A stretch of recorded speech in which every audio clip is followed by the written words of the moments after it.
7th Standard English, Term 2, Unit 1, Supplementary 1, Alice in Wonderland. So today we are going to see the story of Alice in Wonderland. Alice was beginning to get very tired of sitting by her sister on the bank and having nothing to do. Once or twice she had peeped into the book her sister was reading, but it had no pictures or conversations. So Alice was sitting and reading. So she was feeling very tired, and so she is sitting and reading by her sister on the bank, and it has nothing. Since she has nothing to do, she was reading the book. Once or twice she peeped into the book of her sister was reading. She was peeping her sister's book which she was reading. It had no pictures or conversations in it, and what is the use of a book, thought Alice. So she is thinking that this book which the sister was reading had nothing. So she thought, what is the use of the book?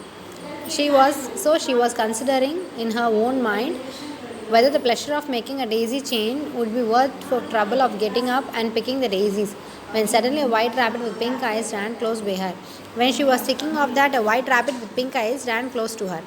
The rabbit pulled a watch out of his pocket to check the time. He shook his head and then disappeared down a rabbit's hole. The rabbit with pink eyes took a watch from his pocket and checked the time. He shook his head and disappeared down the rabbit's hole. So he disappeared to the rabbit's hole. I must find out why he is in such a hurry, cried Alice. So cried means she shouted that we have to find out why he is in a hurry. Filled with curiosity, she ran to the rabbit's hole and peeped through the entrance. The hole dropped suddenly and Alice fell. So she went to the rabbit's hole and she was peeped through the entrance. The hole dropped suddenly and Alice fell inside. She fell inside the hole. She fell for a long time when suddenly she came upon a little three-legged table, all made of solid glass. There was nothing on it except a tiny golden key. So when she went inside the hole, she saw only a three-legged table made of solid glass. On the table nothing was there except a tiny golden key. When she looked around again, she came upon a low curtain she had not noticed before, and behind it was a little door about 15 inches high. So she was looking there around and around. She can see a small curtain, low curtain, and she had not noticed before. It was only a 15 inches door, a very small door. She tried the little golden key in the lock, and to her great delight it fitted. So she is the golden key she saw there. She is trying with that golden key to open it, and it fits the door. She opened the door and saw a beautiful garden through it, but she couldn't reach it as she was too big.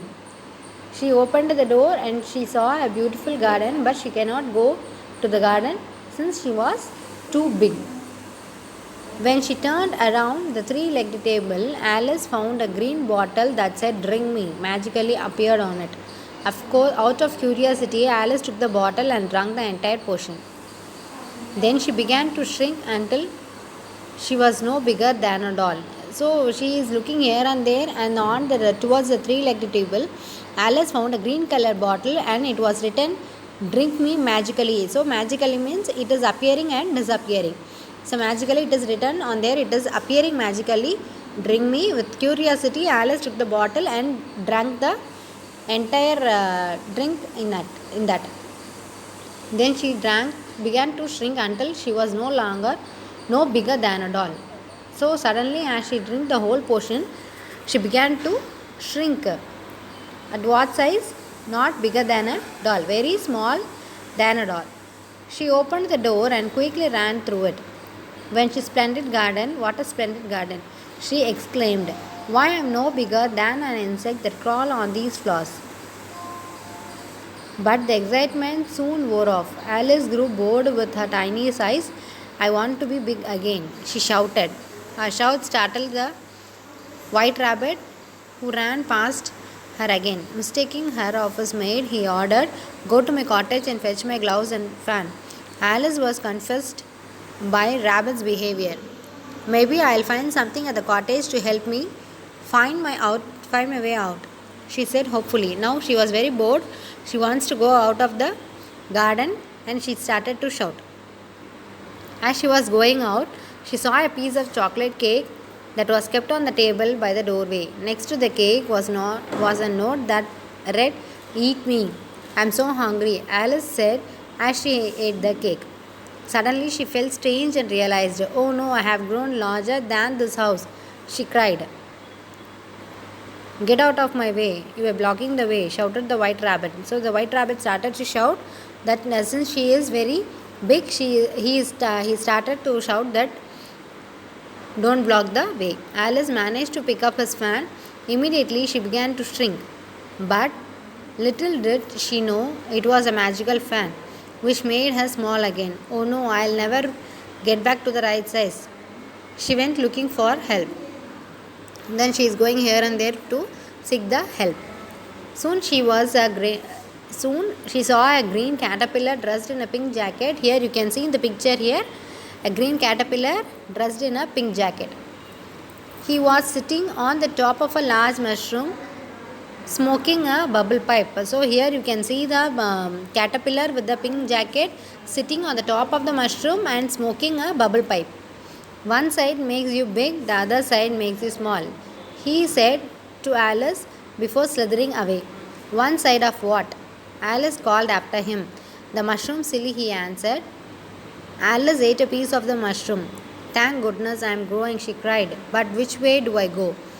"That path leads to the Mad Hatter. The other way leads to Lee March Hat," said a voice. Alice turned to find a smiling cherished cat in a tree. "I will see you later at the Queen's croquet game," he said before disappearing. There was a table set out under a tree in front of the house, and March Hare and the Hatter were having a tea at it. A dormouse was sitting between them, the fast asleep, and the two were using it as a cushion, resting their elbows on it and taking over its head. Very uncomfortable for the dormouse, through Alice. "Only as it sleeps, I suppose it doesn't mind." The table was large one, but the three were all crowded together at one corner of it. "No room, no room," they cried out when they saw Alice coming. "There's plenty of room," said Alice indignantly, and she down in a large armchair at one end of the table. "Have some wine," the Marsh Hare said in an encouraging tone. Alice looked all around the table, but there was nothing on it but tea. "I don't see any wine," she remarked. "There isn't any?" said the Hare March. "Then it wasn't very civil of you to offer it," said Alice angrily. "It wasn't very civil of you to sit down without being invited," said the March Hare. "I didn't know it was your table," said Alice. "It's late for a great many more than 3. You may stay if you answer my questions." So he is telling that if you want to stay here, you want to answer my questions. "Answer my riddle," shouted the Mad Hatter. "Where is Raven like a writing desk?" Alice felt dreadfully puzzled.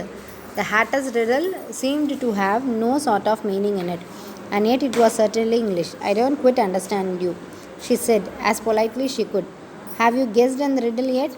The Mad Hatter said. "No, I give up," Alice replied. "What's the answer?"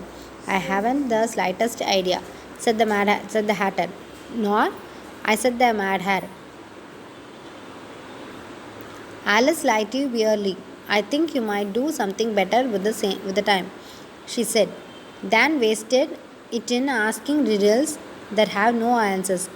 And she continued her walk. Suddenly, she found herself in the middle of a field where the Queen of Hearts was playing croquet. Her guards and gardeners were shaped like cards. One gardener had planted white roses by mistake and then painted them red off with their heads. Shrieked the Queen, "I hated white roses." Then she noticed Alice and asked her, "Have you ever played croquet?" "Yes," Alice timidly answered, "but I have never used a flamingo or hedgehog." "Play with me," ordered the Queen, "and let me win or I'll have your head." Alice tried her best to play well, but she had trouble with her flamingo. Off with her head, cried the queen. Just a trumpet sounded in the distance, calling court to session. Everyone rushed into the courtroom. Court is now in session, announced the white rabbit. Will Alice come please to the stand? Alice took the stand and looked at the jury box, where the March Hare and the Mad Hatter were making noise. The Dormouse slept and cherished cat smiled at her. What's going on? Asked Alice. You are guilty of stealing the delicious heart-shaped tarts, accused the queen, and now you must be punished. Off with her head, yelled the queen. How silly, replied Alice.